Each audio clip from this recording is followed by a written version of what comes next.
আলাইকুম বিমুজালাসাতিল উলামা ওয়া ইস্তিমাই কালামিল হুকামা ফাইন্নাল্লাহা তাআলা ইউহয়িল কলবাল মাইয়িতা কামা ইউহয়িল আরদাল মাইতাতা বিমাইল মাতার।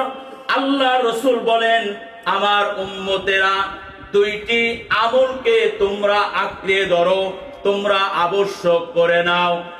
এক নম্বর আমল হলো ওয়া আলাইকুম বিমুজালাসাতিল উলামা, হে আমার উম্মতেরা আলেম উলামাদের মজলিসে বসাকে আবশ্যক করে নাও। ওয়া ইস্তিমাই কালামিল হুকামা, আর দুই নম্বর হলো হিকমতের অধিকারী, নিগুর জ্ঞানের অধিকারী আলেম ওলামাদের কথাগুলো দিলের কর্ণ দিয়ে ইহতিমাম সহকারে শ্রবণ করো। কেমন যেন নবীকে আমরা প্রশ্ন করলাম, ওগো আল্লাহর নবী, আলেম ওলামাদের মজলিসে আমরা যদি বসে যাই এবং তাদের কথাগুলো যদি আমরা দিলের কর্ণ দিয়ে গুরুত্ব সহকারে শ্রবণ করি, আমার ফায়দা কি হবে, আমার লাভ কি হবে? আল্লাহ নবী এই প্রশ্নের জবাবে বলেন, ফাইন্নাল্লাহা তাআলা ইউহয়িল কলবাল মাইয়িতা কামা ইউহয়িল আরদাল মাইতাতা বিমাইল মাতার। আল্লাহর নবী কিয়ামত পর্যন্ত আনেওয়ালা তার উম্মতদেরকে ডেকে ডেকে বলেন, আমার উম্মতেরা শোনো, আলেম ওলামাদের মজলিসে বসাকে তুমি যদি আবশ্যক করে নাও এবং তাদের কথাগুলো যদি খেয়াল করে শ্রবণ করো, তাহলে আল্লাহ তাআলা অনর্বর জমিনে মশালদারে বৃষ্টি বর্ষণ করে যেমন উর্বরতার শক্তি আল্লাহ ফিরিয়ে দেন, ঠিক তদ্রূপ ভাবে তোমার দিলটা যদি মুর্দা হয়ে থাকে, আল্লাহ এই দুইটি কাজ করার কারণে তোমার মুর্দা দিলটাকে আল্লাহ তাআলা জিন্দা দিলে পরিণত করে দিবেন।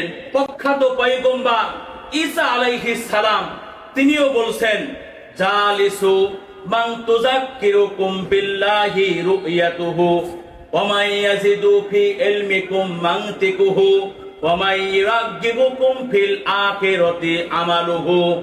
জলিলুল কদর পয়গম্বর ঈসা আলাইহিস সালাম বলেন, হে আল্লাহর গোলামেরা, তোমরা এমন আলেম ওলামাদের মজলিসে বসবা যাদেরকে দেখলে আল্লাহর কথা স্মরণ হয়ে যায়। এমন আলেম বাংলাদেশে আছে না, যে যাদের নুরানি চেহারা দেখলে কার কথা স্মরণ হয়ে যায়? আরেকটু আস্তে বলেন, কার কথা স্মরণ হয়ে যায়? আরেকটু আস্তে বলেন, কার কথা স্মরণ হয়ে যায়? আল্লাহর কথা স্মরণ হয়ে যায়। এরপরে পয়গম্বর ঈসা বলেন, ওমাই ইয়াজিদু ফি ইলমিকুম মানতিকুহু, এমন আলেমের মজলিসে বসবা যাদের জ্ঞান গর্ব, কথা শুনলে, বয়ান শুনলে তোমার জ্ঞান বেড়ে যাবে।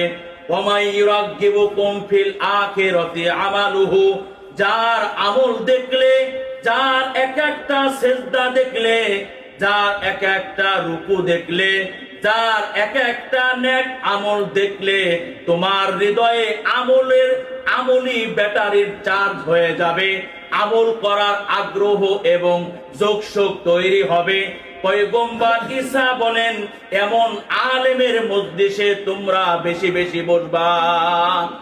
আর সুনানে ইবনে মাজাহ 2362 নম্বর হাদিসে আল্লাহ রাসূল বলেন, জালিসু আলাইকুম বিমুজালাসাতিল উলামা ওয়া ইস্তিমাই কালামিল হুকামা ফাইন্নাল্লাহা তাআলা ইউহয়িল কলবাল মাইয়িতা কামা ইউহয়িল আরদাল মাইতাতা বিমাইল মাতার।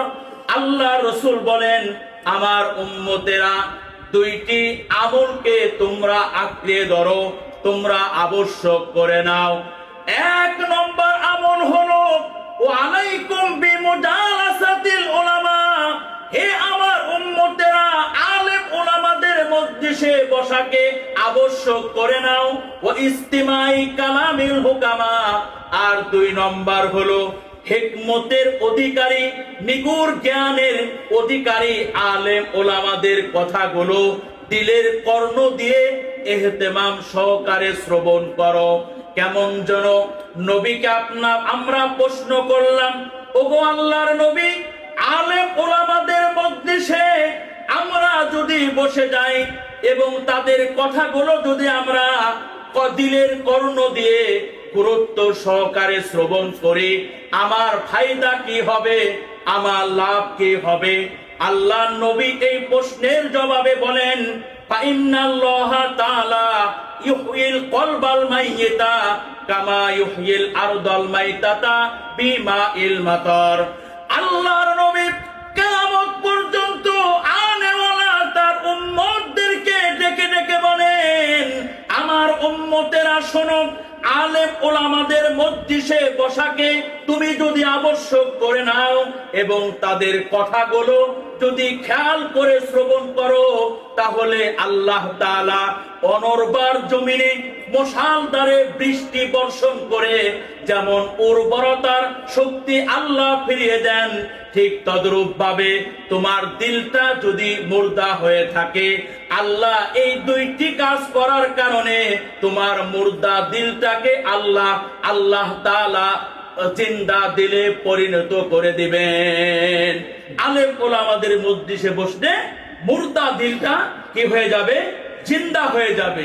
যেই দিলটা আপনার গুনাহের কারণে শক্ত হয়ে গিয়েছে, বদ আমল করার কারণে এখন আপনার চোখে আর পানি নেই, আল্লাহ রাসূল বলেন, আমার উম্মতেরা এই দুইটি কাজ যদি করতে পারো, একটা হলো আলেমদের মজলিসে বসা, আরেকটা হলো তাদের কথাগুলো দিলের কর্ণ দিয়ে শ্রবণ করা, তাহলে তোমার শক্ত দিলটাকে, তোমার মুর্দা দিলটাকে আল্লাহ তাআলা জিন্দা করে দিবেন, আল্লাহ তাআলা প্রাণবন্ত করে দিবেন।